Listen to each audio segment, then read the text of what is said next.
UDP ដែលប្រើអញ្ចឹងទៅយើងចង់ optimize វាយើងគ្រាន់តែចុចលើហ្នឹងទៅបាទវាបានហើយបើអញ្ចឹងទេបងប្អូនចង់ចូលហ្មងយើងចូលចុចលើវាទៅវាចូលទៅក្នុងនេះតែម្ដងបាទគឺវាងាយស្រួលសម្រាប់ការប្រើប្រាស់ជំរាបសួរបងប្អូនអរគ្នាស្វាគមន៍មកកាន់វីដេអូថ្មីដែលផ្សាយចេញពី Channel YouTube Galaxy Tips K8 ថ្ងៃនេះដែរគឺខ្ញុំចង់បង្ហាញការកំណត់មួយដែលភាគច្រើនពេលដែលខ្ញុំប្រើប្រាស់កាមេរ៉ាអ្វីសំទោសពេលដែលខ្ញុំប្រើទូរស័ព្ទអ្វីដែលខ្ញុំចូលចិត្តធ្វើហ្នឹងគឺពេលដែលខ្ញុំប្រើវាបានរយៈខ្ញុំត្រូវ optimize វាអញ្ចឹងការ optimize ជួនកាលធម្មតា optimize ដូចខ្ញុំបង្ហាញនៅក្នុងវីដេអូថ្ងៃមុនអញ្ចឹងដើម្បីឲ្យទូរស័ព្ទយើងវាលឿនវាអីអញ្ចឹងណាយើងត្រូវការ optimize យើងត្រូវចូល setting ហើយបន្ទាប់មកយើងចូល device care ហើយបន្ទាប់មកគឺយើង optimize បានន័យថានេះវា optimize ហើយអញ្ចឹងណាហើយ optimize វាមាន battery វាមាន storage មានអីអញ្ចឹងទៅប៉ុន្តែដោយសារខ្ញុំខ្ជិលចូលមកដំណាក់កាលអញ្ចឹងណាខ្ញុំចង់លឿនធ្វើនៅលើអេក្រង់តែម្ដងអញ្ចឹងខ្ញុំត្រូវការ add widget នៅក្នុងហ្នឹងឧទាហរណ៍ថាដើម្បី add ឧទាហរណ៍ថាមកបាយអញ្ចឹងណាអញ្ចឹងខ្ញុំ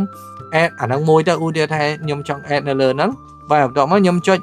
add widget នេះកន្លែងនេះមកអញ្ចឹងខ្ញុំសុំម្ដងទៀតចុចអានេះឲ្យជាប់ចុចលើអេក្រង់ឲ្យជាប់បន្ទាប់មកបងប្អូនយកពាក្យថា add widget កន្លែងនេះណាអញ្ចឹង budget នៅក្នុងហ្នឹង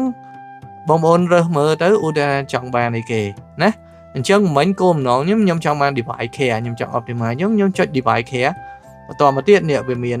ឃើញទេវាឲ្យ option វាយើង optimize ខ្លីៗអញ្ចឹងបែបនេះឬក៏យ៉ាងម៉េចអញ្ចឹងយើងចុចមកខ្ញុំដោយសារ space ខ្ញុំមិញវាវែងណាខ្ញុំចុចយកអានេះទៅហើយខ្ញុំ add ទៅបាទឃើញទេវា add នៅលើហ្នឹងហើយអញ្ចឹងបើសិនជាឧទាហរណ៍ថាវាអត់មកនេះយើងចាប់ទាញវាមកនេះមកបាទឃើញទេបងប្អូន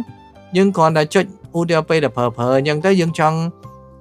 optimize វាយើងគ្រាន់តែចុចលើហ្នឹងទៅបាទវាបានហើយបើអញ្ចឹងទេបងប្អូនចង់ចូលហ្មងយើងចូលចុចលើវាទៅវាចូលទៅក្នុងនេះតែម្ដងបាទគឺវាងាយស្រួលសម្រាប់ការប្រើប្រាស់អញ្ចឹងភាគច្រើនហ្នឹងត្រឡប់ខ្ញុំគឺខ្ញុំត្រូវការមាន optimization នៅលើហ្នឹងមួយដើម្បីពេលដែលខ្ញុំប្រើមួយរយៈបានប្រហែលថ្ងៃឬក៏ប្រើពេលព្រឹកអីអញ្ចឹងពេលល្ងាចខ្ញុំចង់ optimize ខ្ញុំចុចអញ្ចឹងទៅ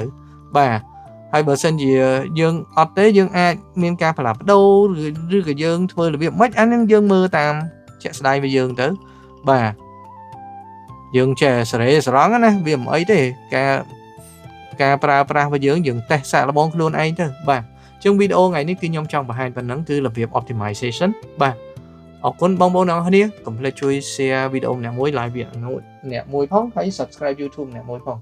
អរគុណជួបគ្នានៅក្នុងវីដេអូក្រោយបាទជម្រាបលាបាយបាយ